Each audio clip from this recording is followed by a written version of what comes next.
பிரதமர் மோடி பிரதமராக மீண்டும் வரக்கூடாது என்றும் அவரை தோற்கடிக்க வேண்டும் என்றும் மூத்த வழக்கறிஞர் சுப்பிரமணியன் சுவாமி தெரிவித்துள்ளார். மதுரை மாவட்டம் தெப்பக்குளம் பகுதியில் உள்ள தனியார் திருமண மண்டபத்தில் பாஜகவை சேர்ந்த சசிகுமார் இல்ல திருமண நிகழ்ச்சி நடைபெற்றது. இதில் மூத்த வழக்கறிஞர் சுப்பிரமணியன் சுவாமி கலந்து கொண்டார். மணமக்களை வாழ்த்திய பின்னர் செய்தியாளர்களிடம் பேசிய அவர், பாஜக வேட்பாளர்களில் நயினார் நாகேந்திரன் கட்டாயம் வெற்றி பெறுவார் என்றும் அண்ணாமலை வெற்றி பெறுவதை பற்றி தனக்கு தெரியாது என்றும் தெரிவித்தார்.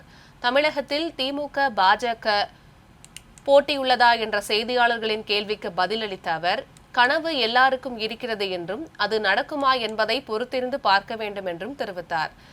மோடி மீண்டும் பிரதமராக வரக்கூடாது என்றும் அவரை தோற்கடிக்க வேண்டும் என்றும் அவர் கூறினார்.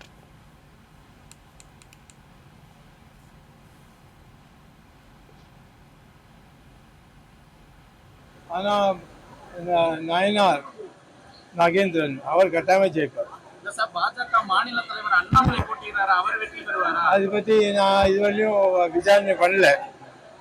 நான் ஒரு கேஸ் மதுரை ஹைகோர்ட்டில் போடுறதுக்காக வரப்போகிறேன், கோயில் சம்பந்தமாக.